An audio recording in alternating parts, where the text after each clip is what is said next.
France a un peu plus d'avance sur nous, ils ont découvert ça il y a plus longtemps que nous. Les Américains et les Canadiens ont plus de 30 ans d'avance. Au Canada, par exemple, il y a Ghislaine Lanctot, qui est un ancien médecin, qui a écrit des livres, notamment La Mafia médicale, qui a découvert tout ça et qui a viré son nom et son prénom, qui lui a été donné à la naissance et qui était inscrit dans les registres de l'état civil. Donc cet avatar qui est la personne juridique, elle a viré tout ça, elle a choisi son nom, elle est redevenue souveraine.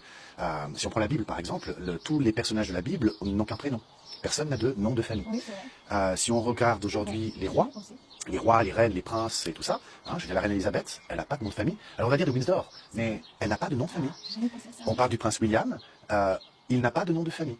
Et on peut trouver sur internet les actes de naissance des enfants de Kate Williams, et on voit justement que Kate, qui s'appelait Middleton, de nom de jeune fille, de maiden name, le nom de jeune fille en anglais, lorsqu'elle s'est mariée, elle a perdu son nom de famille. Donc au lieu de prendre le nom de famille de William, puisqu'il n'en a pas, il est souverain, il n'a pas de nom de famille, elle a perdu son nom de famille. Donc elle n'est plus Kate Middleton, elle est Kate, je sais plus quoi, duchesse, enfin voilà. Et les enfants de Kate et Williams n'ont pas de nom de famille. Wow. Voilà. Le pape choisit son nom.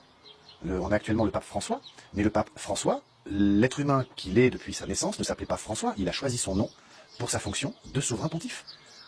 Et c'est là justement la grande différence entre les souverains et, j'ai envie de dire, les esclaves. Donc il faut comprendre que tout ce système dans lequel on baigne depuis la naissance est un système d'esclavage, on va rentrer dans les détails après, à savoir que le fait qu'on ait un nom et un prénom, surtout le prénom, enfin le prénom, surtout le nom de famille. Le nom de famille, en fait, nous a été donné par l'État.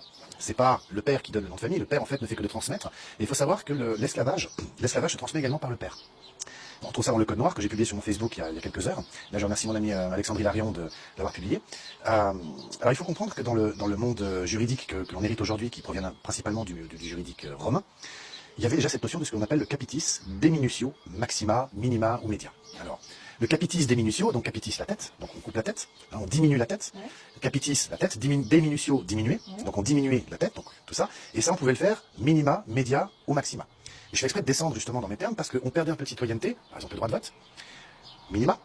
Je prends un exemple parmi tant d'autres. Hein. On pouvait perdre le droit, par exemple, de faire partie de droit de cité. C'est-à-dire, par exemple, on perdait le droit, par exemple, de faire de la représentation politique dans l'Assemblée, dans le Parlement, lorsque, par exemple, on allait en prison, pour avoir tué, pour avoir peu importe. Et le capitis deminutio maxima, c'est lorsque l'on perdait carrément son statut de citoyen pour devenir un esclave. Et l'esclave, à l'époque, portait le nom. Alors, de famille, on ne peut pas vraiment le dire comme ça, parce qu'à l'époque, on était fils de... Alors, par exemple, mon père s'appelle Alain, enfin, s'appelait. Donc, si on garde la notion de nommages ancestraux, je suis David, fils de Alain. Oui. Ça, ce serait mon vrai nom. Et si on reprend la Bible, on retrouve ces notions-là. Les Arabes aujourd'hui, le monde musulman, le monde arabe, hein, tu prends les pays du Maghreb, tu prends l'Arabie Saoudite, tu prends toutes ces zones-là, tu as encore les noms qui sont très, très éloquents. Ben quelque chose, c'est fils de. Tu prends chez les Asiatiques, San, c'est également fils de.